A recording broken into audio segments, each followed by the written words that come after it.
मैं वहाँ पार्टी छोड़ा हूँ। चूँकि तेजस्वी यादव जी नहीं चाहते थे कि अभिनंदन यादव जैसा पढ़ा लिखा युवा नौजवान यादव समाज का लड़का कोई आगे बढ़े, कि वो मुझसे जलने लगे और जलन के कारण ही मेरा टिकट काट कर मुझे नीचा दिखाने का कार्य किए और मुझे बैक फुट पर लाने का कार्य किया। और एक चीज़ और बताना चाहूँगा कि वो हाल ही में उन्होंने मुझे फ़ोन से धमकी भी दिया कि तुम नेता बनोगे, नेता, कि चलो घूमो, तुमको हम घुमाते हैं। तो अभिनंदन यादव जी को दानापुर से टिकट देता हूँ तो जीत कर तो आ ही जाएंगे। तो जब जीत जाएंगे तो यादव समाज से हैं, और जब जीत जाएंगे तो यादव में कहीं ना कहीं ये हमारे को नुकसान करेंगे, ये यादव समाज का कहीं ना कहीं ये नेता बन जाएंगे। और यही वजह तक कि तेजस्वी यादव जी ने मेरा टिकट काटने का कार्य किया। चुनावी रंग में पूरा बिहार जो है रंग चुका है। जिस तरह से आप देख रहे हैं कि सारे पार्टियों में भी हलचलें तेज हो गई हैं और सारी राजनीतिक पार्टियां अपने अपने स्तर से चुनाव का प्रचार में ज़ोर शोर से लग चुका है। नमस्कार, प्रणाम, आप देख रहे हैं आर्यभट्ट न्यूज़। मैं हूं आपके साथ पंकज। जैसे जैसे चुनाव नज़दीक आ रहा है, पार्टियों में बदलाव भी उसी प्रकार देखा जा रहा है और सभी पार्टियों के देखा जा रहा है कि उलटफेर जो है चालू है। और चुनाव आयोग ने भी साफ कह दिया है कि 29 नवंबर के पहले चुनाव बिहार में हो जाएंगे, लेकिन अभी डेट तय नहीं किया है। फिलहाल हमारे साथ बात करने के लिए दानापुर विधानसभा क्षेत्र से युवा उम्मीदवार, बीजेपी से युवा उम्मीदवार अभिनंदन यादव जी हैं। इनसे हम बातचीत करेंगे कि चुनाव को लेकर क्या क्या इनके मुद्दे हैं और किस प्रकार ये काम करेंगे युवाओं के बीच। तो सबसे पहले अभिनंदन जी का हमारे आर्यभट्ट न्यूज़ में सबसे पहले आपका स्वागत है। जी बहुत बहुत धन्यवाद, और आपके चैनल को भी बहुत बहुत धन्यवाद जो आपने यहाँ आने का कार्य किया। तो अभिनंदन जी, सबसे पहले हमारा सवाल है कि चुनावी रंग में पूरा जो है बिहार ढल चुका है और चुनावी माहौल जो अभी है चालू हो चुका है। इसी बीच आपने राजद से जो है राजद से पार्टी छोड़कर बीजेपी में शामिल हुआ, क्या कारण हो सकता है? देखिए, कारण एक ही थी, चूँकि मैं आरजेडी में पूरे 9 साल रहा हूँ। एक सिर्फ तेजस्वी यादव जी के कारण मैं वहाँ पार्टी छोड़ा हूँ। चूँकि तेजस्वी यादव जी नहीं चाहते थे कि अभिनंदन यादव जैसा पढ़ा लिखा युवा नौजवान यादव समाज का लड़का कोई आगे बढ़े, इसलिए 2015 में मेरा दिया हुआ टिकट तेजस्वी यादव ने छीनने का काम किया। और यही वजह था कि मैं वहाँ से राजद को छोड़ दिया और आज मैं बीजेपी ज्वाइन किया हूँ। तेज प्रताप जी से आपकी बहुत गहरी दोस्ती थी, उठते थे, बैठते थे, साथ में आप खाना खाते थे, पारिवारिक भी आपका लोग का था पूरा। तो इसके बाद भी क्या खटास हो गई कि तेज प्रताप तेजस्वी यादव से भी क्या खटास हो गई? वो भी आपको बहुत अच्छे तरीके से जानते थे, क्या? वही तो बात है कि बहुत अच्छे तरीके से जानते थे। वो जानते थे कि अभिनंदन यादव बहुत पढ़ा लिखा लड़का है, युवा है, नौजवान है, शिक्षित है और पूरे बिहार में इनका नाम है। तो कहीं अगर मैं इनको अभिनंदन यादव जी को दानापुर से टिकट देता हूं तो जीत कर तो आ ही जाएंगे। तो जब जीत जाएंगे तो यादव समाज से हैं, और जब जीत जाएंगे तो यादव में कहीं ना कहीं ये हमारे को नुकसान करेंगे, ये यादव समाज का कहीं ना कहीं ये नेता बन जाएंगे। और यही वजह तक कि तेजस्वी यादव जी ने मेरा टिकट काटने का कार्य किया। तो क्या तेजस्वी यादव आपसे डर चुके थे कि ये बन जाएंगे युवा नेता तो राजद को बहुत सारी कठिनाइयाँ हो सकती है? जी बिल्कुल, यही तो वजह था टिकट काटने का। क्योंकि वो जानते थे कि अभिनंदन यादव बहुत चर्चित हैं, लोकप्रिय हैं, जनता का उनका अपार सहयोग है। और यही वजह था कि वो मुझसे जलने लगे और जलन के कारण ही मेरा टिकट काटकर मुझे नीचा दिखाने का कार्य किए और मुझे बैक फुट पर लाने का कार्य किए। और एक चीज़ और बताना चाहूँगा कि वो हाल ही में उन्होंने मुझे फ़ोन से धमकी भी दिया कि तुम नेता बनोगे, नेता, कि चलो घूमो, तुमको हम घुमाते हैं। तो ये सब यही शो करता है, दर्शाता है कि तेजस्वी यादव को कहीं ना कहीं मुझसे घोर जलन थी। वो नहीं चाहते थे कि अभिनंदन यादव जैसा पढ़ा लिखा युवा व्यक्ति आगे बढ़े, और इसीलिए उन्होंने मेरा टिकट काटकर दूसरे को टिकट देने का कार्य किया। तेज प्रताप से आपसे दोस्ती थी, तेज प्रताप आपके दोस्त थे, बहुत अच्छे दोस्त थे। तो जैसे ही आरजेडी से आपने बाहर निकले आप, तो तेज प्रताप जी कुछ नहीं बोले? देखिए, तेज प्रताप जी बहुत इनोसेंट व्यक्ति हैं, बहुत अच्छे व्यक्ति हैं। उस घर में सबसे अच्छा अगर कोई व्यक्ति है तो तेज प्रताप जी ही हैं।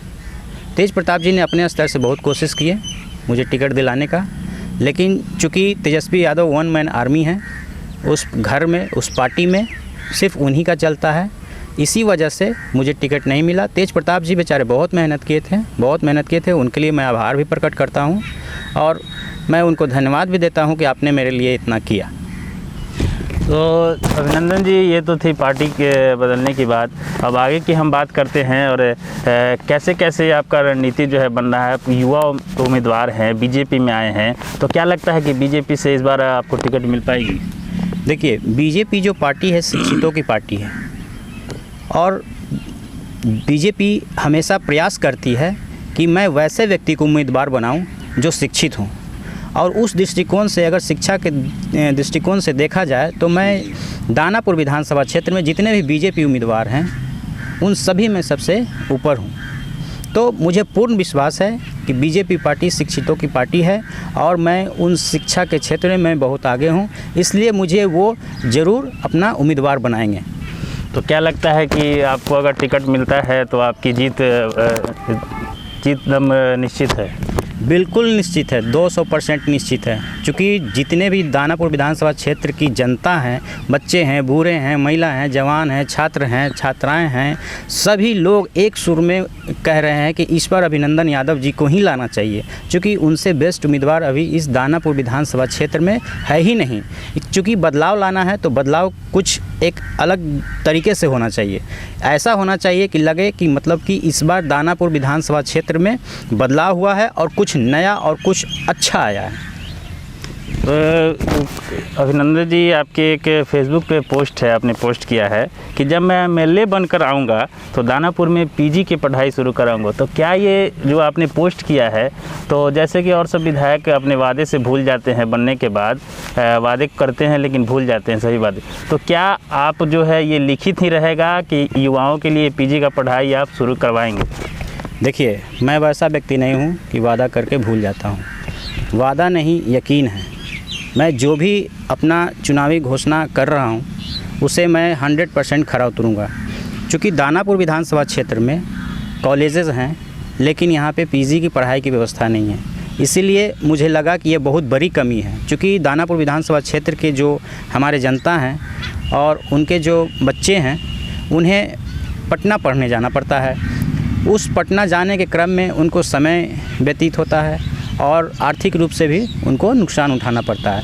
यही वजह है कि बहुत सारे छात्र जो हैं, छात्राएं जो हैं पीजी की पढ़ाई नहीं कर पाते हैं और वो आगे नहीं बढ़ पाते हैं। तो मेरा ये पूर्ण प्रयास रहेगा और ख़ास करके जो भी हमारे दानापुर विधानसभा क्षेत्र में कॉलेजेस हैं उनमें मेरा पूर्ण प्रयास रहेगा कि मैं वहाँ पीजी की पढ़ाई की व्यवस्था अविलंब शुरू करवाऊँगा।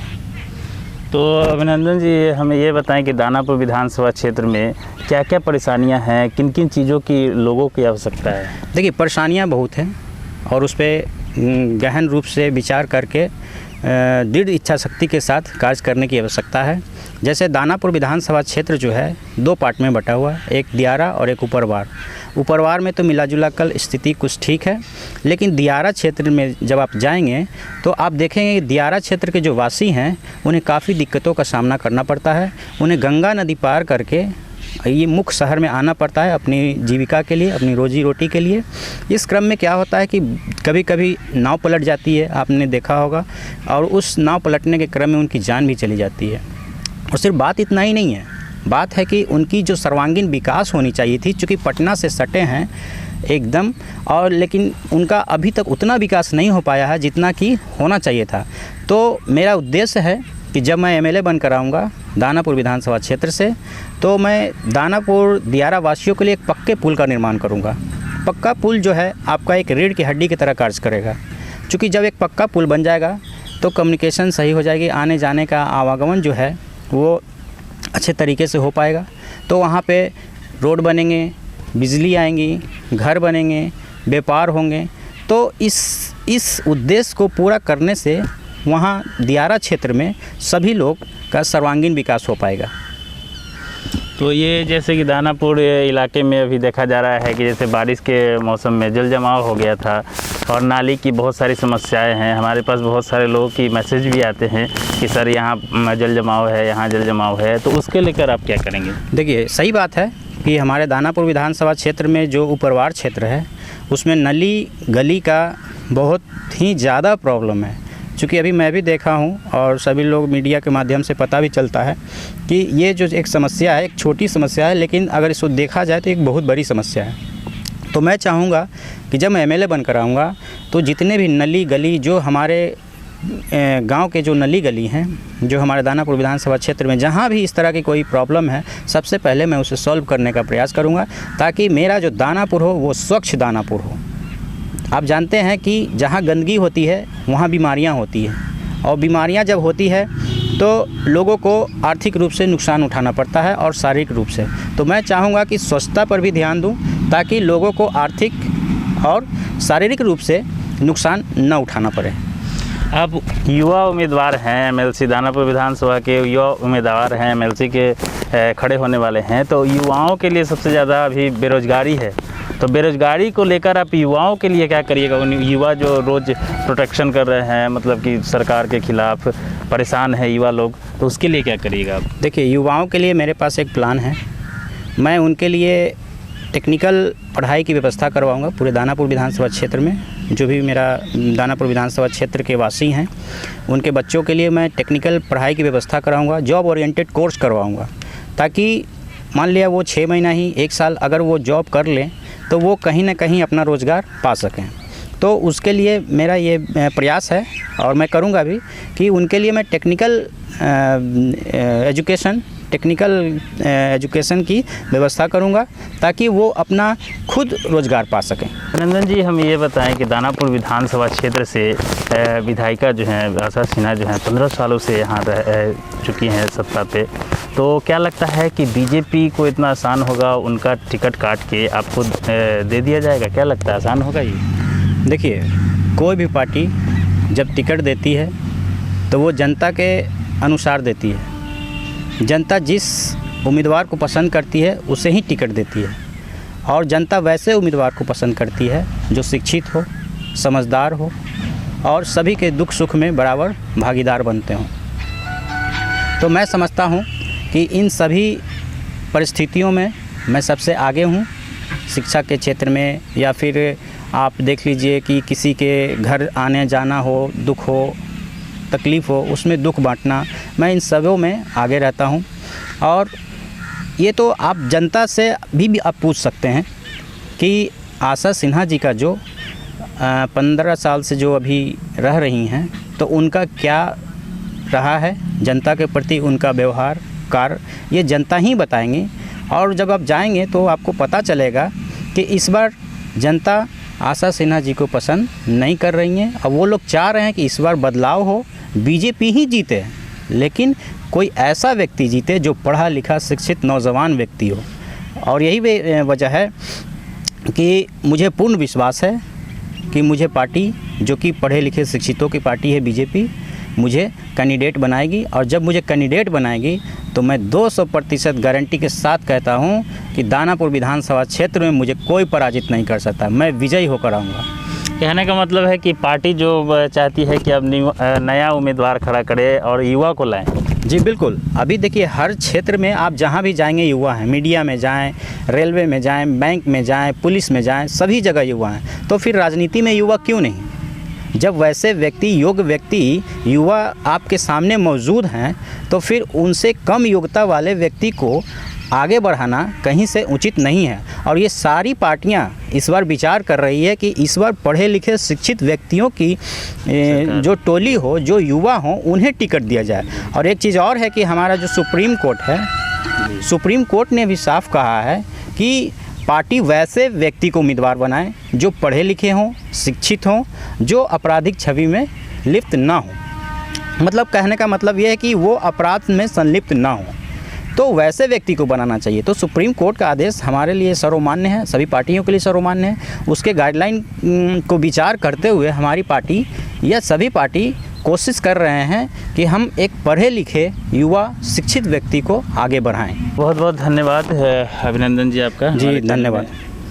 तो ये थे अभिनंदन यादव जी, जो युवा उम्मीदवार हैं बीजेपी से एमएलसी के दानापुर विधानसभा क्षेत्र के। इन्होंने ताल ठोक दिया है और कह दिया है कि 200% ये है कि हम यहाँ से विधानसभा क्षेत्र से इस बार एमएलए जो है बनेंगे और बन के दिखाएंगे और युवाओं के लिए कार्य करेंगे और जितनी भी दानापुर और दियारा क्षेत्र की समस्याएं हैं उन पर भी हमारा ध्यान होगा और जितने भी हमने वादे किए हैं वो सारे वादे को पूरे करके हम दिखाएंगे।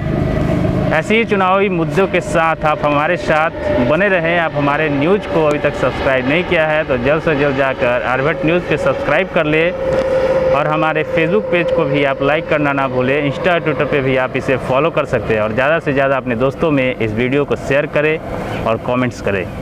कैमरा पर्सन उत्तम के साथ पंकज कुमार, आर्यभट्ट न्यूज़ दानापुर।